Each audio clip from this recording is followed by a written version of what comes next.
विद्यार्थी मित्रांनो, इयत्ता 8वीच्या इंग्रजीच्या पुस्तकातील युनिट 2.2 द हाऊस बिल्डर या गोष्टीचे आज आपण अध्ययन करणार आहोत. तुम्ही सर्वांनी ही कथा 2-3दा नक्की वाचलेली आहे. Today we are going to learn a story of mason who worked for a building contractor who is very dedicated person. He do his work with passion and great enthusiasm, means energetic efforts. But when he became a grandfather, at this age he decided to take retirement. But the contractor felt very disappointed and he became very unhappy. आणि बघा, मग ह्या कथेमध्ये शेवटी काय घडतं तर ही कथा गवंड्याच्या शेवटच्या घराच्या निर्मितीने संपते आणि त्यामध्ये नेमकं काय घडतं हे आज आपण अभ्यासणार आहोत. The mason always strove to do his work to perfection.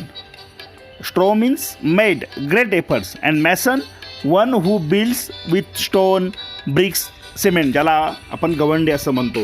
तर हा गवंडी एका कंत्राटदाराकडे काम करत असतो आणि बघा तो कसं काम करतो. As soon as a house had been designed by the architect and details finalize by the engineer, the contractor would send for the mason and leave the responsibility of building the house to him. बघा, वास्तुविशारदाकडून घराचा आराखडा बनला, इंजिनियरने सगळे तपशील पूर्ण केले की मग हा कंत्राटदार आपल्या गवंड्याला पाचारण करायचा आणि घर बांधण्याची जबाबदारी त्याच्यावर सोपवायचा. मग गवंडी काय करायचा की कुठलाही वेळ न दवडता आपले काम सुरू करायचा. आपले बांधकाम तो अतिशय आवडीने आणि जीव ओतून करायचा.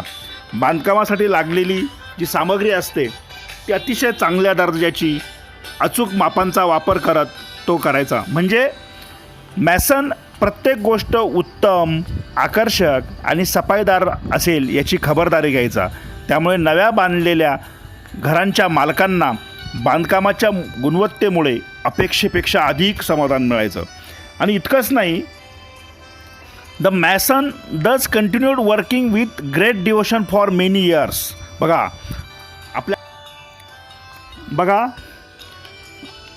त्याचा कामाप्रती असलेला उत्साह, मेहनत, दाखवलेल्या सातत्यामुळे या गवंड्याला खूप मागणी असायची आणि त्याच्यामुळे काय व्हायचं तर कंत्राटदाराचा धंदाही तेजीत असायचा. बघा, subsequently the contractor recompense the mason handsomely with a very good salary. He could meet the needs of his family sufficiently without any scarcity. बघा मग पुढे काय होतं ते. अशा रीतीने तो गवंडी वर्षानुवर्ष एकनिष्ठ काम करीत राहिला अगदी आजोबा होईपर्यंत.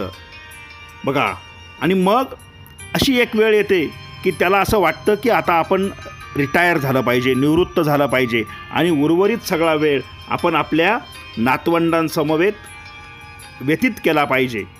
The mason thus continued working with great devotion for many years till the became a grandfather. Then he decided that it was time to retire. बघा, आणि मग तो काय करणार असतो की त्याला रिटायर व्हायचं असतं. मग तो आपल्या कंत्राटदाराला, कॉन्ट्रॅक्टरला ते सांगतो. इतका उत्कृष्ट कारागीर आपण गमावणार या विचाराने कंत्राटदार निराश होतो. या गवंड्याने काम सोडू नये म्हणून तो प्रयत्न चालू करतो, त्याला विनंत्या करतो, वेगवेगळ्या गळ घालतो, परंतु काही उपयोग होत नाही. कारण गवंडी मॅसन आपल्या निर्णयाशी काय असतो, ठाम असतो. काय असतो, ठाम असतो. त्यामुळे त्याने काम चालू ठेवण्यास काय दिलेलं आहे, नकार दिलेला आहे. आता मग काय होतं की his but to no avail the mason had made up his mind and refuse to carry on. बघा की तो पुढे कंटिन्यू काम करायला नकार देतो. Finally the contractor convince the mason to build one last house on a beautiful and convenient site. बघा, मग काय करतो कंत्राटदार, त्याला विनंती करतो की शेवटचं एक सुंदर सोयीच्या स्थळी घर तो तयार कर. आता याची इच्छा नसते the mason agreed to do so with great reluctance means unwillingness, म्हणजे त्याची इच्छा नसताना तो तयार होतो. बांधकाम सुरू होतं. अतिशय सुरेख आराखडा बनवलेले ते घर एका खास अशा निवडलेल्या ठिकाणी सुरू होतं. परंतु गवंड्याचं त्या कामात लक्ष लागतं का? नाही. कारण त्याच्या मनात काम करण्याचा उत्साह राहिलेला नसतो. त्याची इच्छा मरून गेलेली असते. त्यामुळे अतिशय ओबडधोबडपणे, निष्काळजीपणे, निरीच्छेने तो कोणतंही साहित्य मिळेल ते निकृष्ट दर्जाचं साहित्य वापरून कसं तरी आपल्याला रिटायर व्हायचं आहे म्हणून तो ते काम पूर्ण करतो आणि अपेक्षेपेक्षा आधीच घर पूर्ण होतं. He simply wanted to complete the job in haste and finally retire. बघा, आणि मग त्याने कंत्राटदाराला घर तयार असल्याचं तो कळवतो. त्याला आता रिटायर होण्याची म्हणजे निवृत्त होण्याची घाई झालेली असते. अपेक्षेपेक्षा हे घर खूप लवकर तयार झालेलं असतं. कंत्राटदार त्या ठिकाणी येतो.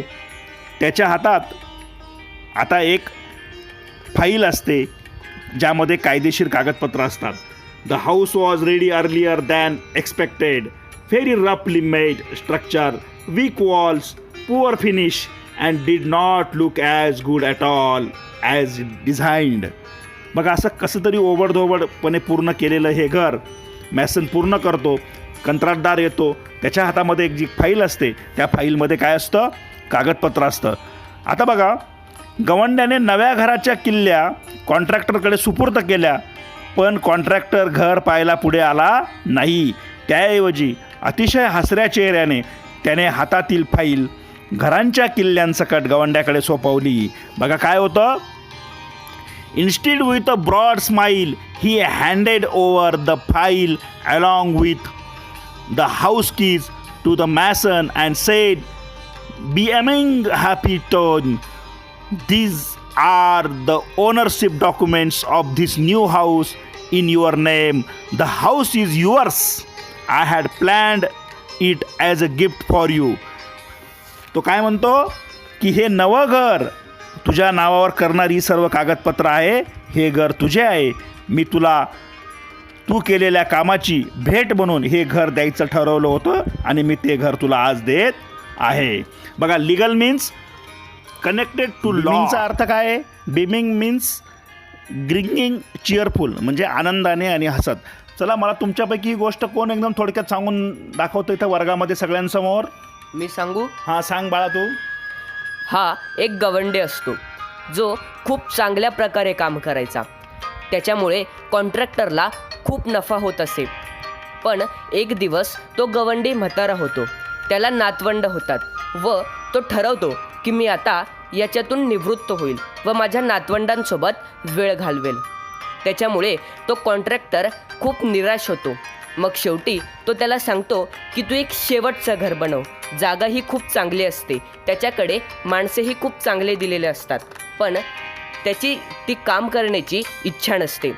मग तो शेवटी कसंबसं काम पूर्ण करतो जे व साहित्य निकृष्ट दर्जाचे वापरतो व कसंबसं घर पूर्ण करून त्या कॉन्ट्रॅक्टरला ते पाहण्यासाठी बोलवतो. कॉन्ट्रॅक्टर फाईल व काही डॉक्युमेंट्स घेऊन त्याच्याजवळ येतो. तो घर न पाहता त्याच्याजवळ ते कागदपत्र देतो व सांगतो की हे घर मी तुला भेट म्हणून देण्याचं ठरवलं आहे. व त्याला पस्तावे येतात की आपण हे घर चांगले बनवले असते तर किती बरे झाले असते. खूप सुंदर प्रयत्न केलेला आहे या विद्यार्थ्याने. अतिशय छानपणे ही गोष्ट सांगितली आहे. मित्रांनो, ही गोष्ट पुन्हा वाचा आणि तुम्हाला एक प्रश्न मी देतो. तो प्रश्न लिहून घ्या आणि त्याचं उत्तर शोधा.